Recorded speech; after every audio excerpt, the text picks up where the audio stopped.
called This Explains Everything. It was recommended to us a couple of weeks ago by Laurent. It's short summaries of theories in both the hard sciences and the soft sciences. So it's called How to Have a Good Idea. It's the brainchild of Marcel Kinsburn from the New School. He's a psychology professor. You don't have to be human to have a good idea. You can even be a fish. There's a large fish in shallow Micronesian waters that feeds on little fishes. The little fishes dwell in holes in the mud, but swarm out to feed. The big fish starts to gobble up the little fishes one by one, but they immediately retreat back into their holes when his meal has barely begun. What to do? I have put this problem to my classes over the years, and I remember only one student who came up with the big fish's good idea.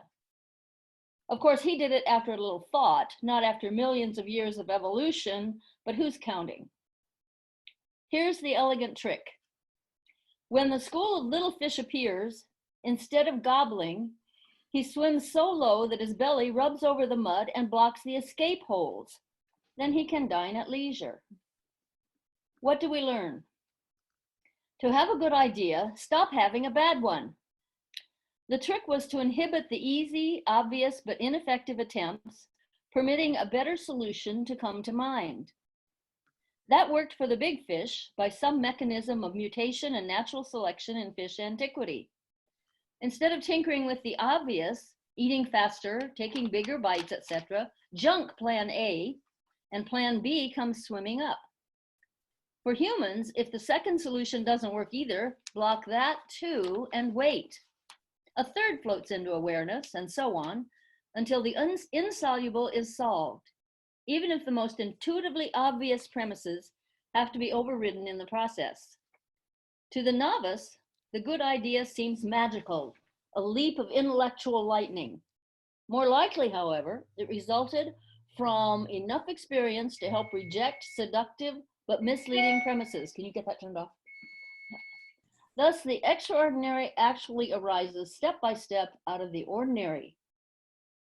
When the finest minds fail to resolve a classical problem over decades or centuries of trying, they were probably trapped by a premise that was so culturally given that it didn't even occur to them to challenge it, or they didn't notice it at all. But cultural context changes, and what seemed totally obvious yesterday becomes dubious at best today or tomorrow.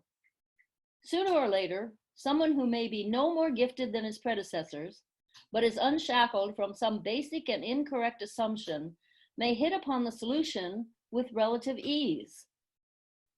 Alternatively, one can be a fish, wait a million years or two, and see what comes up.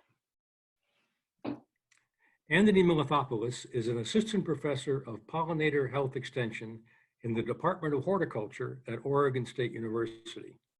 He was born and raised in southern Alberta, Canada. His education includes degrees from Simon Fraser University and an interdisciplinary doctorate from Dalhousie University in Halifax. At Oregon State, his work in pollinator health realizes agricultural extension mandates of the Oregon legislature.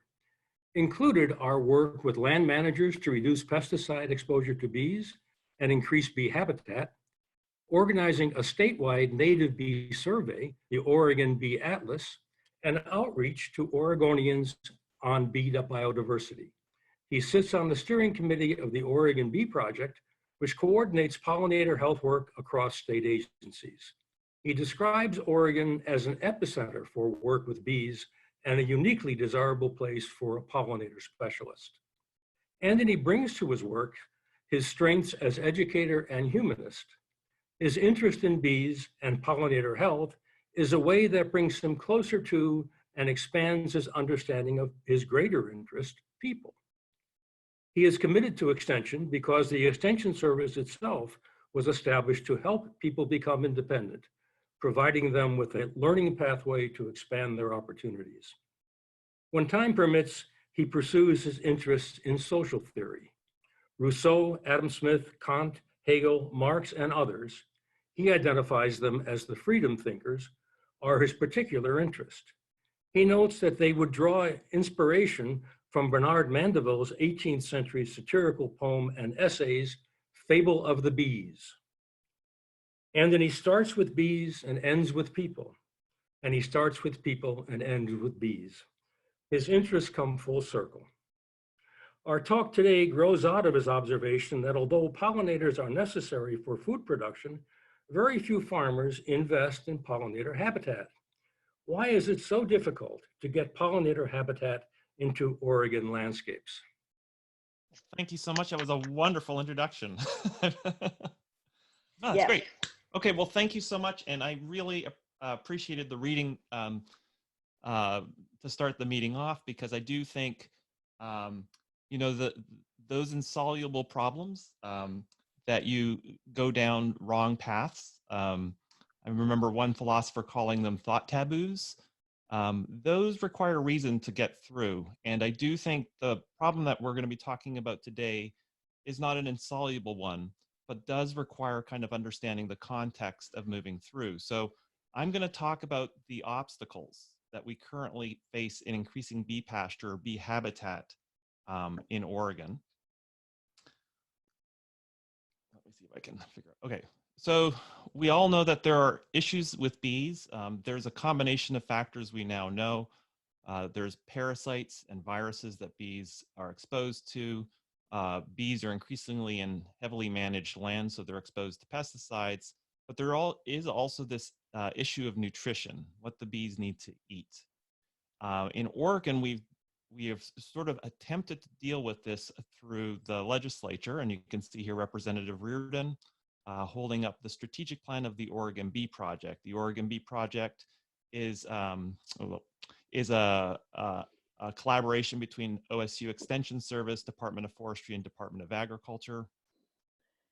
And today we're going to be talking about this one dimension, this one issue of nutrition. And in our strategic plan that we have, we're in the process of revising, we had set the goal of increasing the amount of pollinator habitat. We had very modest goals. And it is one of the goals that we really didn't make much progress in the last 2 years. So today I'm going to try and present to you some of the issues associated with this goal. We're going to begin by introducing you to what makes good bee habitat, thinking about the considerable obstacles to bee habitat outside of Oregon, turning to Oregon with the specific problems we have here, and then I'm going to at least prime the conversation as to some proposals for moving forward modestly. So what makes good bee habitat? There's really this formula. You can probably express this as an equation, but bees require a place to build a nest. They're not like butterflies that flit around from place to place. Bees commit to a place. They create a nest, and when they have that nest, they have to have access to adequate forage. This is in the form of, you can see this rose in the background. These are flowers. Bees are essentially an offshoot of wasps, except they are vegetarians. They get their protein source from the pollen, from the flowers, and their carbohydrate source is the nectar. Now that food has to be accessible to them over their individual lifespan, because many of our bees are solitary. It's like a bird, one individual provisioning a nest. Or you can think of things like honeybee and bumblebee colonies that are colonial over the lifespan of that colony. If they have all of those things, they will have good reproductive success. Let's break this equation down. What do I mean by suitable nesting substrate? I have a podcast at OSU called Pollination. And on one episode, I had Dr. Gail Longolato, who is the Master Gardener Coordinator in the state. She's also a very good ecologist. And she pointed out that everybody focuses on the flowers when it comes to bees. She says a lot of people don't recognize the importance of nest sites for bees, and in particular, the importance of nest sites for ground nesting bees. Let me unpack that a little bit. What do I mean by nest sites? I think many of you probably have seen something like this. This is a backyard, a beautiful backyard in Corvallis. There are 2 bee colonies. Each one of those stacks is a honeybee colony. And honeybees are native to the old world. They the range for this species, Apis mellifera, is from Scandinavia to the Cape of Africa, to the Atlantic coast, to the Middle East. And what this species does is it lives in cavities. The boxes that we have created, which date from the Civil War, are really mimic this 10-gallon cavity that these bees prefer. And often they'll be looking for hollow nests. And inside, if you were to cut away, you find in this cavity, they attach the comb to the top of the wood there and extend it down, and that is their nest. Now, this is a nest that I think many people are familiar with. We know the bee combs. We know they're inside something. I'm going to show you another nest now that is probably, from the standpoint of extension, I get the most calls about. Here you can see a photo. Missy Martin is a member of the Oregon Bee Atlas. She lives in Washington County. And I often this time of year get calls about bird nests that are full of bumblebees. I will tell you, these bumblebees always look the same. They have an orange band on them. We have about 30 species of bumblebees in the state, but this species in particular likes to nest above ground. And oftentimes they'll find a bird nest, a queen will make a nest, and the colony will expand. Most of our bumblebee species actually live in the ground. Here we see a typical life cycle. Sometime in February or March, you'll see these big, fuzzy bumblebees flying. They've been spending the winter as mated adults in the ground. They come out. Most species don't go to birdhouses or cavities above ground. They look for abandoned mouse holes. In that hole, the female will mound together some pollen, lay some eggs on it. She'll incubate it like a chicken, and out pop these little bees after about a month. The colony expands, and then starting in July, August, September, you'll see bumblebees that are resting on flowers at night. Those are the males. Those males mate with the new females. The colony actually dies out, and the queen is the only thing that survives, spending her time underground in the winter. So those are two kinds of nests, but the more familiar nest, one nest that's more unfamiliar, and it's really shocking because they're really everywhere. This is a short video, which will look a little bit choppy for you. This is the Hoyt Arboretum across from the Oregon Zoo. If you go there around Earth Day, actually, you'll see these little, you look carefully, you'll see these little tunnels in the ground, and these bees going in and out of those tunnels. This only happens for about 30 days, after which time it just looks like a regular grassy area. And what's going on here is we have one single bee. She digs a hole, a slender little hole to the ground. And at the bottom, she creates these chambers where she rolls a ball of pollen up. She makes about 12 of these chambers. She dies, and her offspring spend the rest of the summer underground eating this ball of pollen. The next year, it gets warm enough, they dig back out and complete the cycle. What might be familiar to some of you is that there are maybe a quarter of our species of bees nest above ground in abandoned beetle burrows. And you can see here, you can mimic this by taking a log and drilling a hole in it. These bees, you can see, are very gentle, and you can see this because it's in a very public area. Nobody ever gets stung. These bees are very exceptionally gentle. But what they're doing is they're living in some kind of hollowed out tube. And here's an example, a pithy stem. We have this bee here, are mason bees, which will gather the pollen just like those bees that live in the ground, lay an egg, and then they'll line their nest with mud. And on the right, you can see a video where I've dug a little pit and put some modeling clay in there, and they'll collect that modeling clay into a little ball.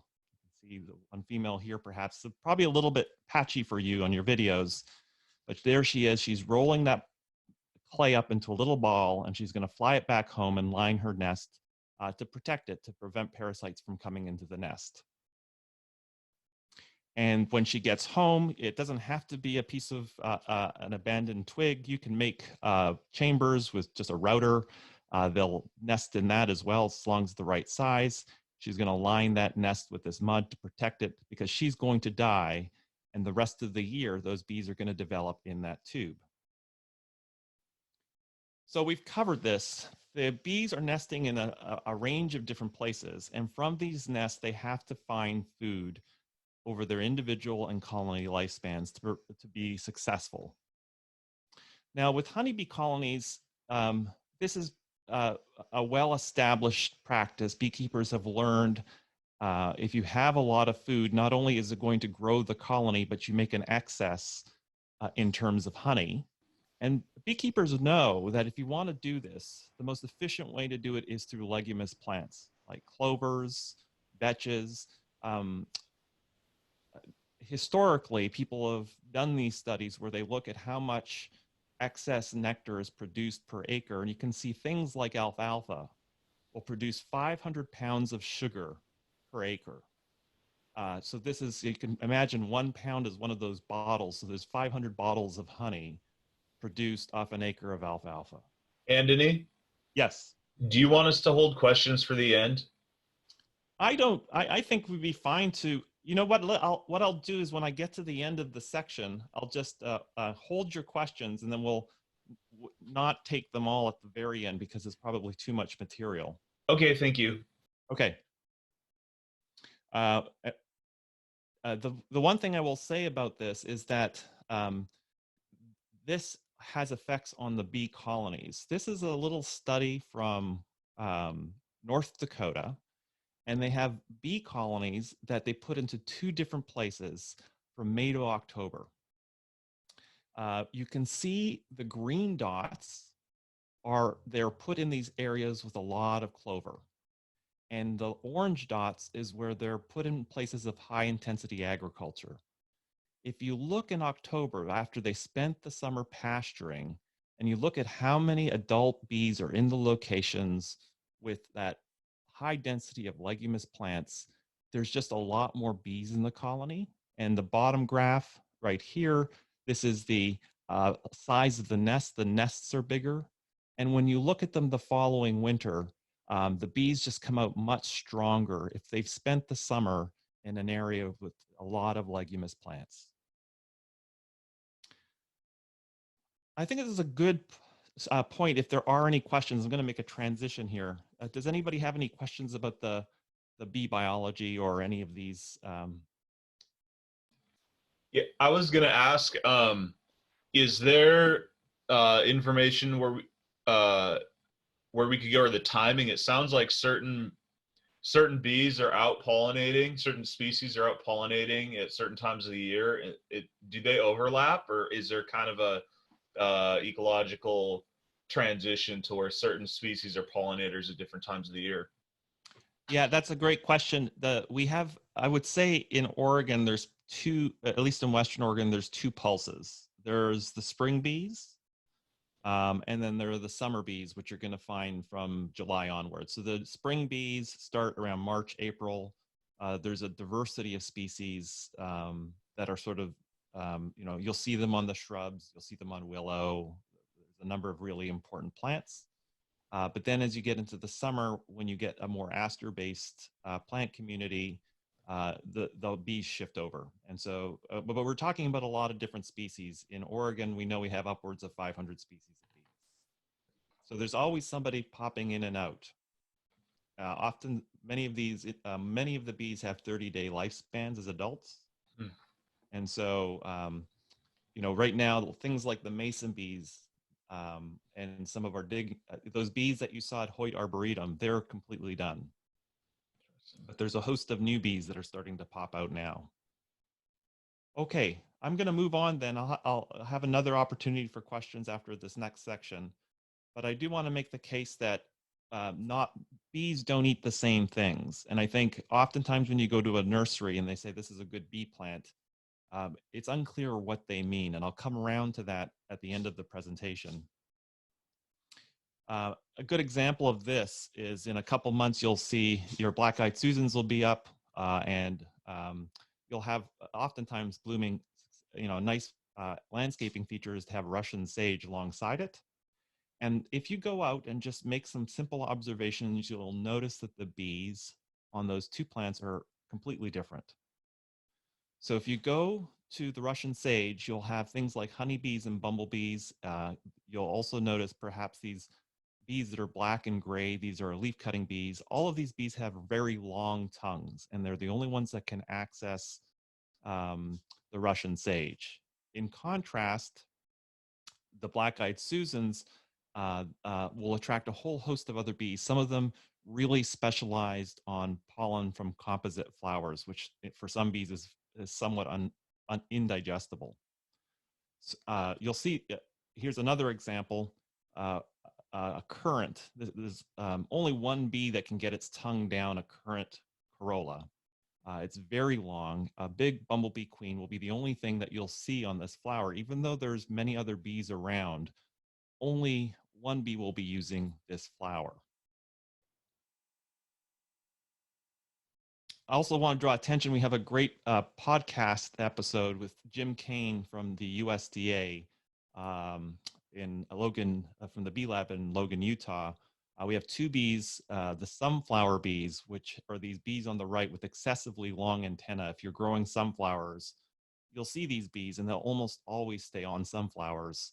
We also have a new introduction that's been spotted in Eugene, squash bees. These bees are very good at pollinating squashes.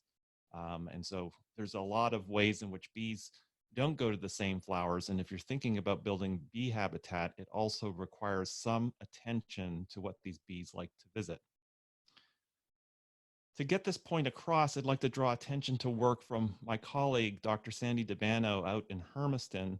She did a very nice study where she paired together native plants and introduced plants that are similar in shape and form. So for example, we have, as you know, we have horticultural varieties of clover, but also we have native clovers.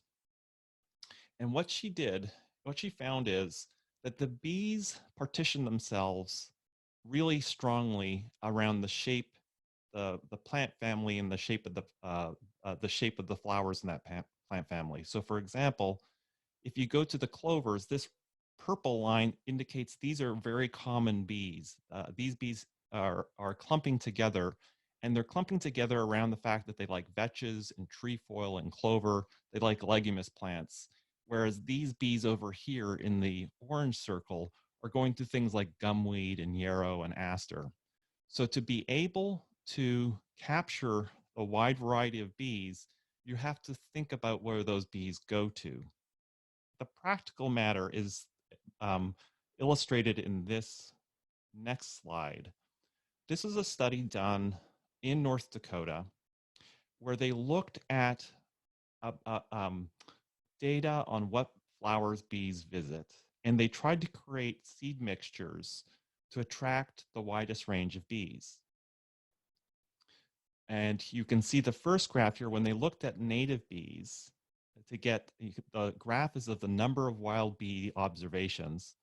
You can see if they have a complicated mix of 26 flowering species, they get 160, 170 bees visiting the plots. If they have a very simple mixture made up of legumes like alfalfa and clover, they get very few native bees visiting. But the flip side happens when considering honeybees. Honeybees have very specific flowers that they require. And so a very simple mixture of 3 flower species can attract 400 bees, honeybees, to the plots, whereas a very complicated mixture doesn't attract that many honeybees. The kind of nitty-gritty of this issue is that these complicated seed mixes cost quite a bit per acre, whereas if you just want to serve honeybees, it's only like $40 an acre. So there's a big differential in price. I want to round off this first learning objective by just pointing out that bee habitat, that there is no one-size-fits-all solution. This is a complex challenge biologically, and I want to move on now, but I'm going to see if there's any questions about socially, because if it's a biologically complicated problem, it has to somehow interface with what people are doing on the ground and the kind of lives that people live. I want to move? Okay, let me move on then to the obstacles of bee habitat outside of Oregon. Now, I've already said there are in agriculture many plants that serve bees. The problem is that a lot of these plants, for example, these leguminous plants that used to be used for livestock forage, have been displaced by other plants that don't have the same value to bees. Things like soybean and corn don't really have a lot of value, certainly not as much value to bees as a field of clover. Now, the federal government has been aware of this issue and since the 30s have these conservation programs, but we've seen in the last decade a real retraction in the enrollment of these programs. What you have here is a graph. If any one of these counties is in green or yellow, there's been a modest expansion in these programs. Anything in the darker yellow, red, or brown. Brown indicates a very deep retraction in enrollment in these programs. And what you'll notice is in the Midwest, there has been a real decrease in enrollment in these programs. I'm going to zoom you into North Dakota and South Dakota where those retractions have been the largest. This is a graph of, you see the numerals inside each one of these counties is the number of honeybee, they call them apiaries, locations where honeybees are located. And the red indicates a decrease, the green indicates an increase, and you can see where the numbers are largest. Here we have 14 apiaries in this county, 13 apiaries in this county. You see very large decreases in farmer enrollment in these programs that would put leguminous plants in as a conservation scheme. So we see a very, there is a kind of a problem in terms of public lands being planted to support bee habitat. We also have some very intensive parts. If one thing I failed to mention is that many of our honeybee colonies in the US, and this is not the case in Oregon, but most of the honeybee colonies from other states spend the summer in the Midwest, but they'll spend their springs in California doing things like California almond pollination. And here there has been an attempt to look for other solutions other than public programs to create habitat for these bees when they come in before the almonds come into blossom. A real successful program has been by this agency. It's called Project Apis M. It's a non-for-profit organization, and they have a program where they provide seeds to almond growers so that they can none of the almonds are in bloom yet, but they'll have something like a fast-growing mustard that the bees can visit. Now, this program has been very successful. You can see every year enrollment has been quite large. They're starting to approach 7,000 acres. They've done over 20,000 acres planted over the lifespan of this program. But if you look at the 1.3 million acres of almonds, this is really a drop in the bucket. So the obstacles that are being faced outside of Oregon is that we're seeing large-scale land use change. The public conservation programs have not kept pace with this landscape change. And these private conservation programs are expanding, but they're not nearly expanding fast enough. Let's talk about Oregon.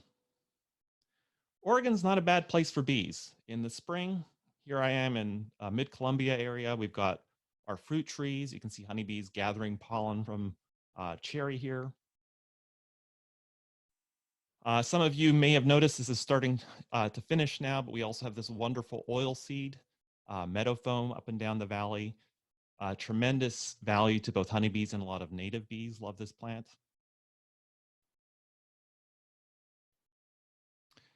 Also, finishing off in the valley right now, we have a wonderful clover seed industry. Here's crimson clover over in Hillsborough, a plant that really boasts some of the highest diversity of bumblebees in any agricultural crop in the nation.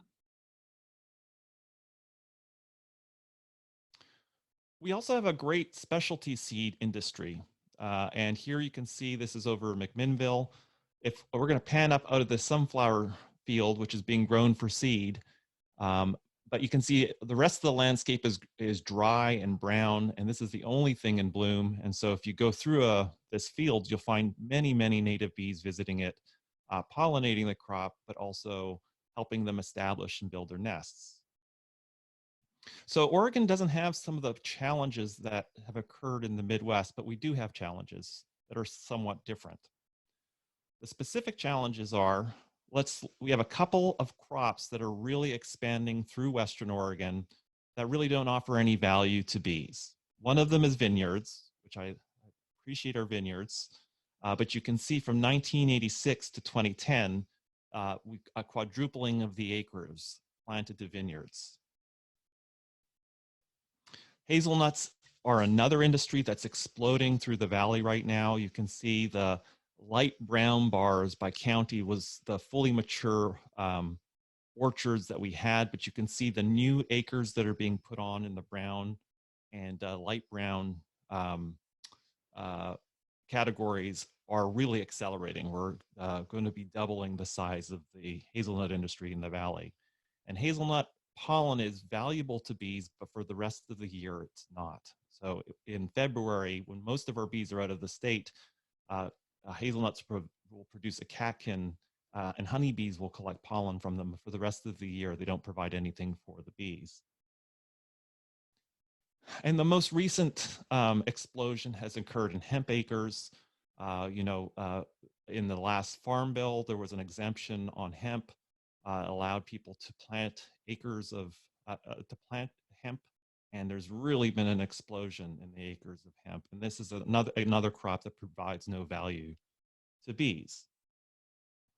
So the social constraints are, if you're a hazelnut grower, you really are risk averse. This is a graph of the rate of return on a hazelnut orchard at two different densities. The standard density, which is in blue, and in pink, a double density orchard. And you can see right here, this is the break-even point. These growers are not going to be making money on those orchards for till year 8 or year 10.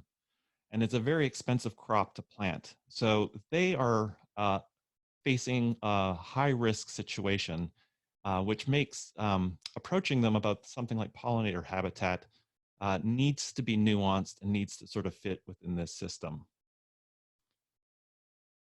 So let me give you 8 proposals for moving forward. These are 8 Oregon-specific opportunities, I think, that exist. The first one, I think, are in cover crops in orchards. So here we have a hazelnut field where they're also growing radish seed in between the rows. So perhaps there's a way, as these young trees are growing, that pollinator habitat can be established between the rows of the tree. And that's done like this. Here you can see the grower has put in those small little twigs, which are the young hazelnut trees, and they've gone through with the cedar and they've planted in another crop.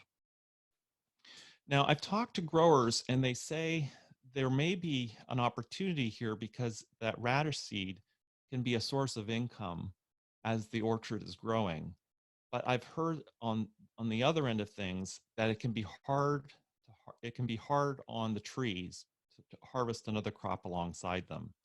So there is some opportunity here, but we're also hearing from growers that maybe it doesn't pay off in the end. When the trees get older, when the canopy closes, it's very difficult to grow anything underneath the canopy. And so this is one issue. The other thing with hazelnuts is to harvest the nuts. They really need that ground to be bare later in the year. And so anything that grows there can't have a hard stem. And so whatever kind of crop can fit in here is any kind of plant that can fit in here is going to need to mesh with the kind of unique situation of being under a hazelnut canopy. Now, there are some reasons for doing this other than pollinators. If some of you have driven by some of these orchards when you have nothing on the ground, it can lead to very heavy erosion. We get a lot of rain, through the region. And this has prompted the Natural Resource Conservation Service to offer these programs to plant something underneath these orchards, to at least a grass or something that can hold on to the soil. And my colleague and I, Marcel Moretti, are working on seeing if we can get some plants that can grow with grasses to hold on to the soil, that can offer a nice pulse of pollen early in the year, but then break down. Something like this hemp nettle, which really will dry down into nothing by the time the orchardists need to harvest their nuts. Now, these may have additional benefits than pollinators. A lot of these same plants attract all sorts of insects, including this wasp, which is carrying underneath it a real devastating invasive pest of hazelnuts, brown marmorated stink bug. And so perhaps there's an opportunity to create something that both serves the bees, serves the growers, and provides some pest control free back to the orchards. The other big orchard area we have, obviously, is in the Mid-Columbia region. We have pears and cherries in the region. And we are also working with the same project with one of the large producers of cherries in the Dalles. You can see Mike Omeg is one of the managers there, in putting cover crops into these new young orchards. So what happens in this situation, as the orchards get old, there's an opportunity to take the trees out and put something in place to rejuvenate the soil before you plant again. And here's a PhD student, Emily Carlson, who's working on this issue. Here, this is going to be a cherry orchard in a year or two, right by her net.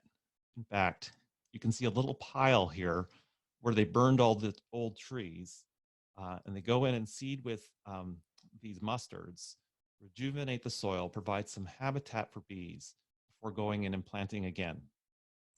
Yeah, I had a question. Just to clarify one of the pictures you showed on the hazelnut orchard with the graph, was that the single density or the double density picture there? I think the pink line, the one that comes out first at 8 years, was double density. You get your return sooner on double density. And in single density, it's at 10 years is the break-even point. But the picture of the orchard itself, was that an example of a single or a double density? Oh, yeah, you got me there, Todd. Okay. I'm one of the things I love about this job is that I get exposed to a whole lot of things, but I sometimes can't get into enough depth with them.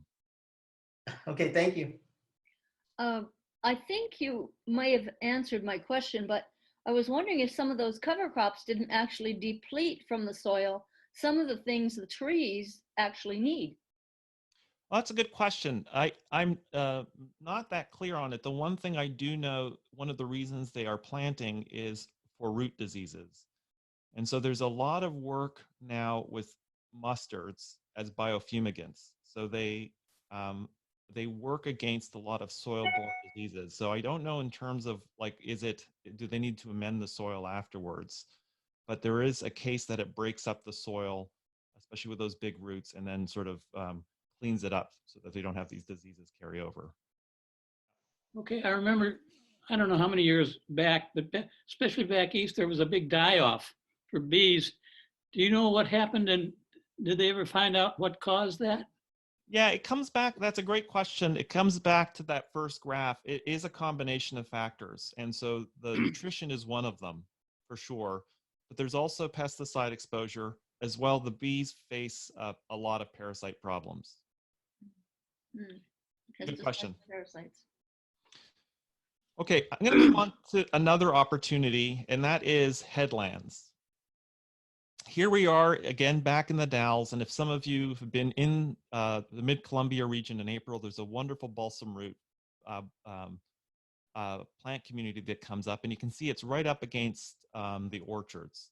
And so this kind of land can really create a lot of bee biodiversity. Now, people often are interested in recreating these meadows on the edges of managed land. And I want to draw your attention to a really nice publication by the Natural Resource Conservation Service. It's available for free online.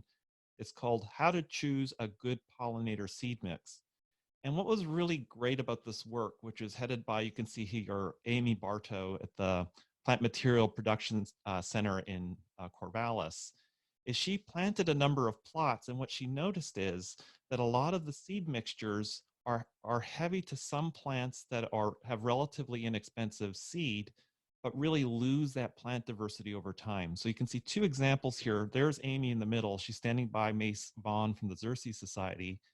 In the back, a lot of these plant mixtures that have a lot of different species tend to go towards poppies. Poppies are very aggressive, they're very cheap, or lupins. And so in the first year, you have this diverse plant community, and then they kind of blend out and become, a single plant. And so in this manual, there's some great recommendations on how to balance the annuals and the short and long-lived perennials so that you have something resembling a more a meadow-like plant community. Here we are again at the Plant Material Center looking at a pollinator hedgerow. Hedgerows are a really great example, and again, the NRCS has subsidy programs for farmers to be able to plant pollinator hedgerows, and these can be put way outside of production, so they're really safe from agricultural activities. And we've got some great shrubs and small trees that can help pollinators, including this fella, which you will see in your gardens. This is our small carpenter bee. It looks the size of an ant, almost looks like an ant, but if you look at it in the sun, it'll reflect a iridescent blue. And things like spirea, things with pithy stems, these bees will actually nest inside those pithy stems. And so these trees these hedgerows can serve not only as a source of nectar and pollen, but also of nesting. Shrubs are also really an effective way to help pollinators. Here we are, Milton Freewater. There's a lavender hedge up against a commercial vineyard. And I think the most successful example of using shrubs that I know of comes from the coast. In fact, if you go to the coast, we have a cranberry industry, a really wonderful cranberry industry down in the Bandon area. And it is one of the crops where bumblebees, you can see here, are providing almost a third of the pollination. Honeybees are doing most of the pollination, but these bumblebees are really working hard to provide pollination for cranberry production. And I have pictured here Tim Patton from Washington State University at Long Beach, and he's figured out for the cranberry industry, if you use different blooming heathers, spring heathers that bloom when the bumblebees are just emerging, you can attract the bumblebees to nest around cranberry bogs. And then when the cranberry comes into bloom, those spring heathers stop blooming, and the bumblebees turn their attention to the cranberries. But then the bumblebees still need a little bit of juice to finish reproduction off. So he has summer blooming heathers that then bloom on the edge of the cranberry bogs that help the bumblebees finish their reproduction. It's a very good system, really well thought out. Third opportunity, I think, is rural residential. Here we have Bob Faulconer in Washington County. He just has an acre that he lives on. And what he's done is he's figured out a really nice system using equipment that everybody in a rural residential setting has. He has a beautiful patch of, it's called Lacey Facelia and crimson clover. And really, all he's doing is taking his grass and turning it into this pollinator habitat with just regular equipment that you can, you don't need a tractor or anything. You just need some implements that you can put onto your ride-on lawnmower. Also in rural residential, you do have the opportunities, if you have a bigger piece of property, to put some of these big trees in. You can't get more flowers per acre than some of these wonderful trees. Managed forests are something that we've been thinking about a lot, and really the ideas for working in managed forest for us have come from kind of progressive forest companies.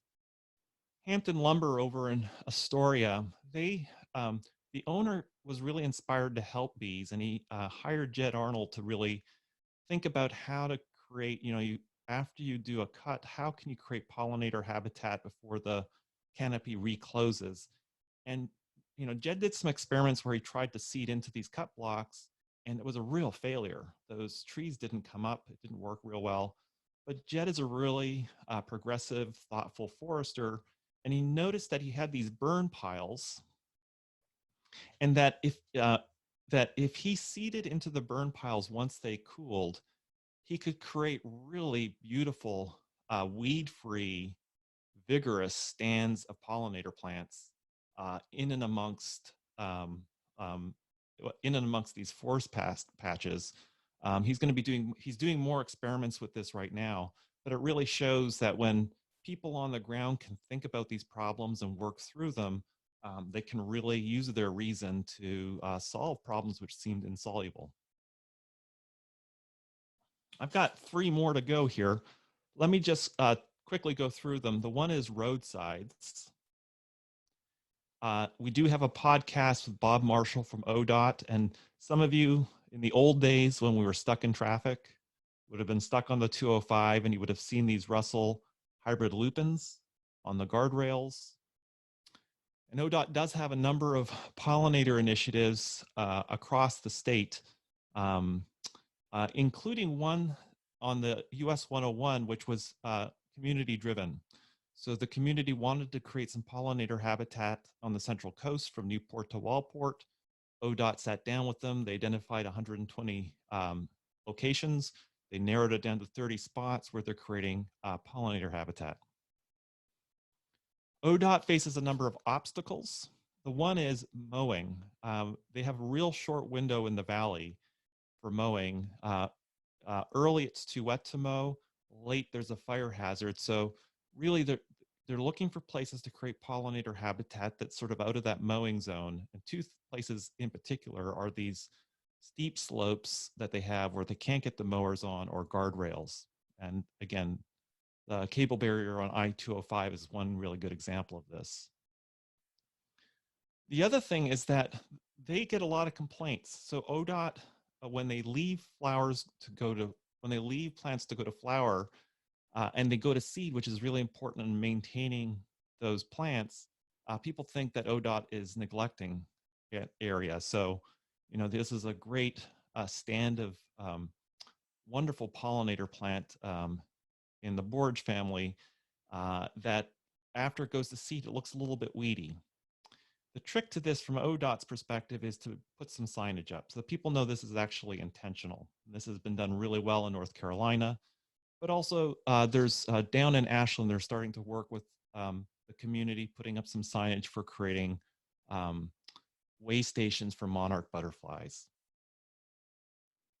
Pastures have really been driven, the work we've been doing with pastures has been driven by collaboration with Dr. Serkan Ates, who's in the Animal and Rangeland Science Program. We've been working with National Honey Board and NRCS on a project to try and deal with this issue. So as many of you know, we have a lot of sheep in the valley, and the typical way for creating these pastures is they're rain-fed pastures that take the rain in the winter and then they bloom.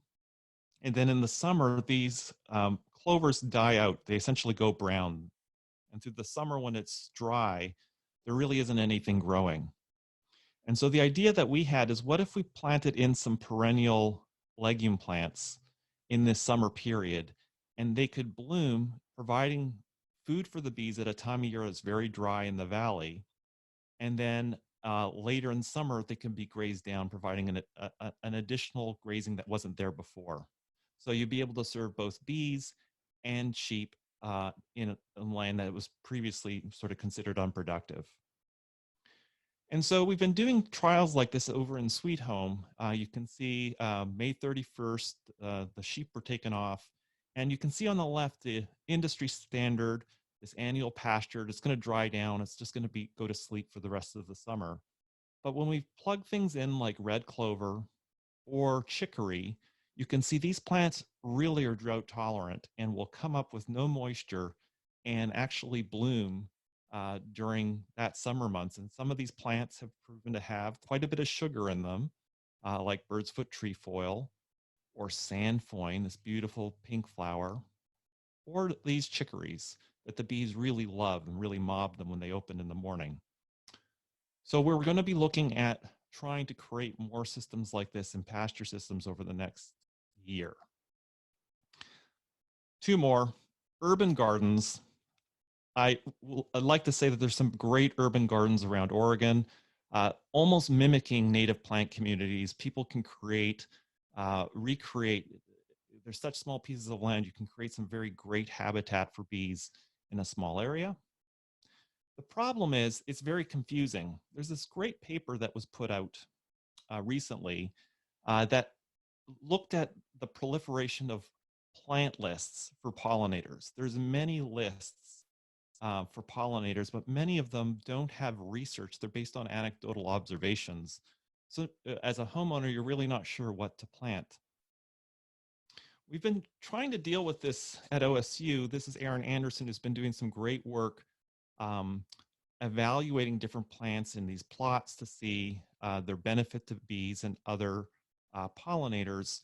And we're starting to compile this information. We have a publication that will come out hopefully next week on with taking these science-based approach to plants and coming up with really nice landscape designs for Western Oregon so that people can put into practice all of these concepts and have designs that fit your needs.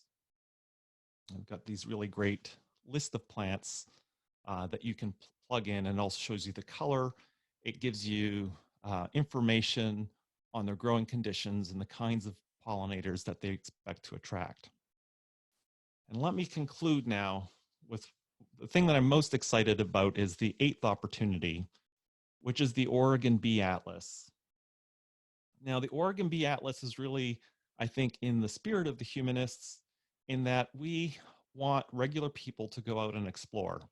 The tagline is very Star Trekian, to boldly go and find the bees that no Oregonian has seen before. And it's really, we don't know our bees of Oregon very well. Whole counties haven't been surveyed since the 50s. So we have a program where people learn how to survey for bees, and you can see that last year they went right across the state. Each one of these yellow dots is a collection point where they surveyed the bees in that county. And here we've got let's see here, go back one. Here you can see there's a long list. Get this to run. Oh, I didn't get it to run, but if we ran through, if I figured out how to get this to run, you would see that there's hundreds of bees that these volunteers have turned up. They're really learning how to survey for bees. And the way that they survey for bees, they keep track of the plants that the bees are on.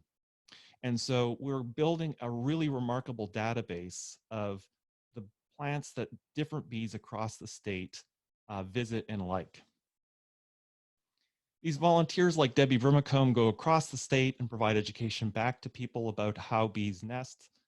They're a really great resource in the state. If anybody's interested in this program, you can find us at OregonBeeAtlas.org. And with that, thank you for all I want to thank, to kind of be able to tackle this problem has required a number of agencies and groups. The Oregon State Beekeepers Association has really been a pivotal supporter of this work, National Honey Board, the Natural Resource Conservation Service, the Foundation for Food and Agricultural Research, also the Oregon Bee Atlas. We've had some wonderful private donations from members of the Atlas that have allowed us to do a lot of the work that we do. And I really like that when we, increasingly we're supported by people and Oregonians who are really interested in solving these problems. I hope that wasn't too dense for a Sunday morning, but that's all I got for you. I'll start out with the first question, if that's okay. I'm always interested in the politics of issues and how things get decided. Would you say that there's more conflict between the growers themselves in deciding policy, or between the growers and other interests? I would say the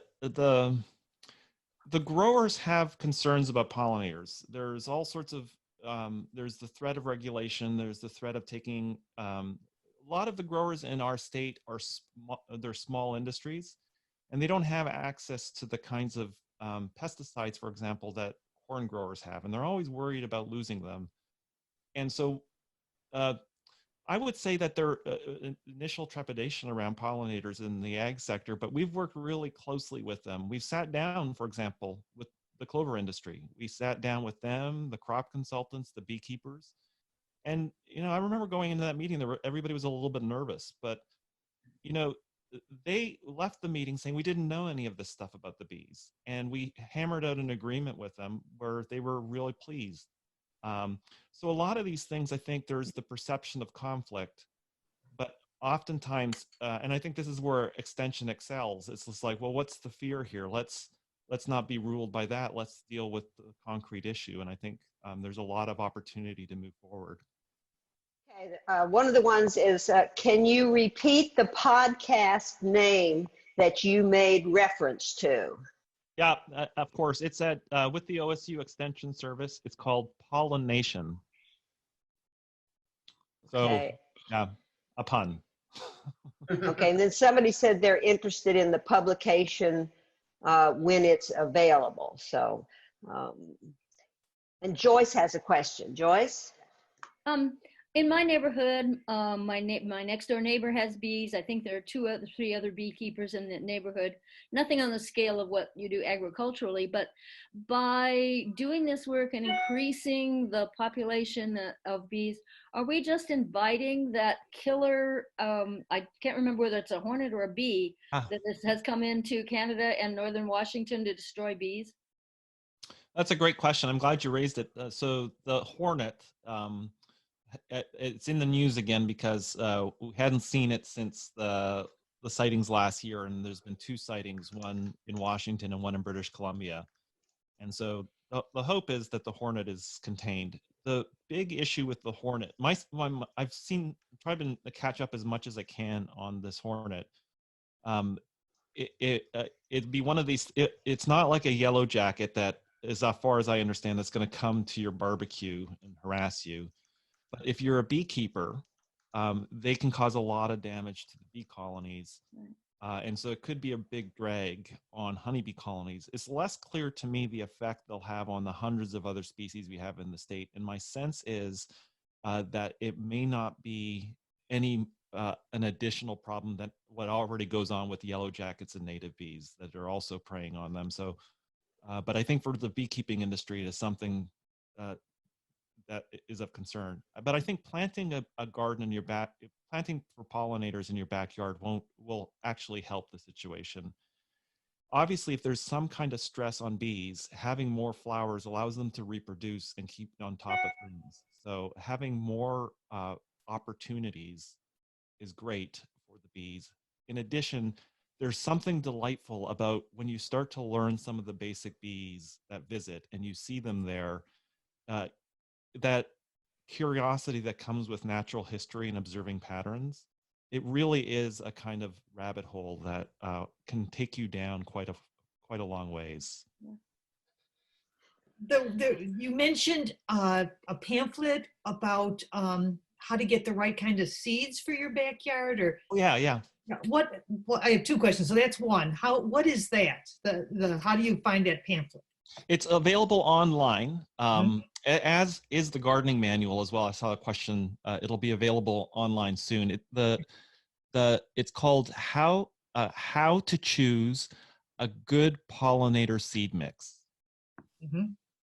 And so if you type that into Google, you'll find it. If you put the words the acronym NRCS by it. NRCS, got it. It'll come up, and it's a great. They really did a nice job with it. Okay. And my second question, I know there's some bee nests or beehives that you can just put a frame up. You don't have to harvest the honey. You don't have to be. Oh yeah. But I live in a subdivision where I have a lot of our backyards converge. I have 5 or 6 backyard neighbors. How when you live in a situation like that, is it rude to have bees coming through your neighbors' backyards? That's my question. And what about these just for the enjoyment of having bees but not harvesting the honey? Yeah, well, I would say, so with honeybee colonies, it gets a little bit tricky when you're in a dense situation like that. And we do, for people who are interested in beekeeping in urban areas and not causing a nuisance, we have a publication, I think it's titled like How to Nuisance-Free Beekeeping. Uh-huh. But in a situation like yours, I think those mason bees are really, they don't sting. You could, if you took them in your hand and you kind of clenched them, they would sting you. Yeah. But you can stand right in front of them and there's no hazard, and they're real delight to watch. Mhm. And if you go to the master gardeners in your county, they'll have information on how to cultivate them. They're real fun to watch. And there's actually a really great, one of our finest master he's a real expert on this. Ron Spendle was on Oregon Field Guide recently. If you look at that special on Oregon Field Guide and mason bees, you'll get to see how wonderful and delightful these bees are. Thank you. Okay, and then there's a comment here ending with a question. I'm new to all this, but we have a horse farm on 53 in Seaside and building a lavender farm and want to do honeybees. We also had large bumblebees already, but in the summer, we have a small bumblebee. Are they different? Well, I'm glad to hear for the lavender farm. Yeah, bumblebees really love lavender, as do honeybees, and so you'll have some wonderful honey come out of a lavender farm. The bumblebees, one thing to keep in mind is we have about 30 species, and in agricultural areas, it's not uncommon to see 7, which is unheard of anywhere in the United States where it's hard to find bumblebees. And the bumblebees start off big and they get small as the season goes on. So the first ones that you see are the queens. They're very large.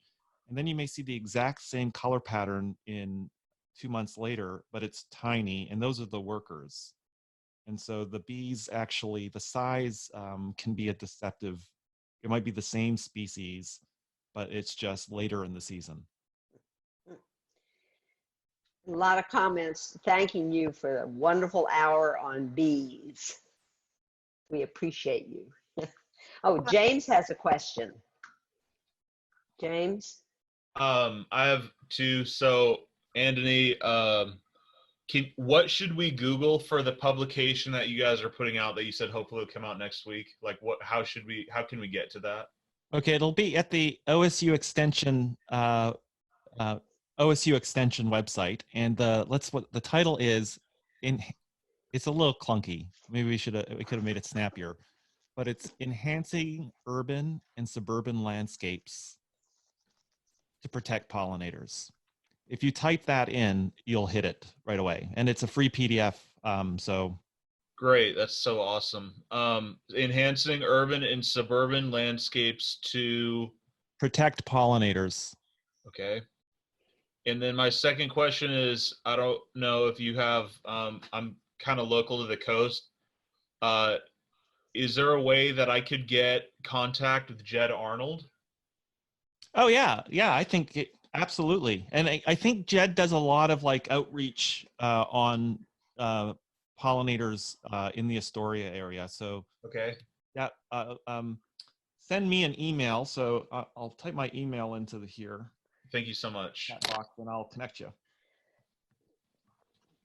I think I can put my email there. And then one other question. You said there's a farmer in Washington County who is kind of doing like micro-pollination on his acre.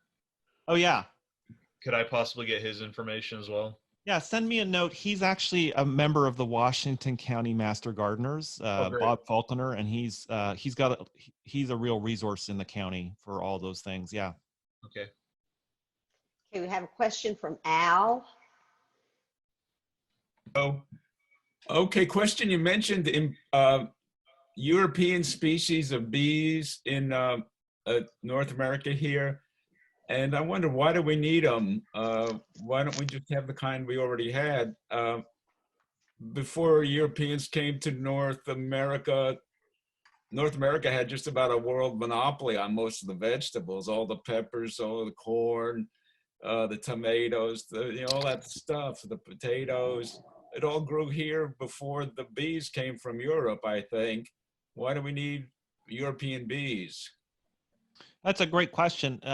And in some cases we're finding, I think the two places I would say that we're noticing that there's a lot of native bees doing pollination is clover seed and cranberry. Those are two where we've really noticed that there's an abundance of native bees there, and that we're trying to develop some tools for growers to be able to adjust down their honeybees. But in other crops, the problem is these bees were sort of adapted not towards a whole field of, let's say, radish seed blooming at once, or a cherry orchard. Like we've been up doing studies in the cherry orchards, and it's really remarkable. There's a whole lot of native bees, but very few of them are translating into the cherry orchards. And so to be able to pollinate that large an area requires you to, in some ways, create this huge density of bees that the landscape couldn't support normally, and then move them around. That is the reality of it, is that for large scale agricultural production as we do it today, it's very difficult to get the bee densities up and sustain them that way by just landscape manipulation.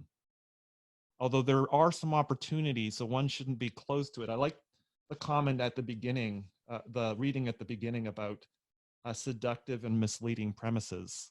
And it's possible that some of these are just habitual. We haven't thought through them. There are opportunities.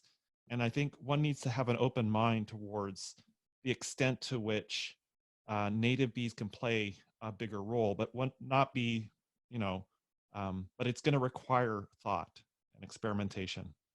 My wife's working on getting the backyard certified for good. birds, and they want native everything for that. They don't want imported anything. And if we got imported bees, do we need imported plants for the imported bees? And then well, the good news is those mason bees that we were talking about, they're a native species. So that species with those little blocks, their range is from Washington to Utah to California. So that's a native species. Okay, thank you. That's all the questions I see. Todd, you see him? I think that's it. Thank you so much, Anthony, for an excellent presentation. It was a topic that I really didn't know too much about, so thank you for really informing us today. Thank you so much.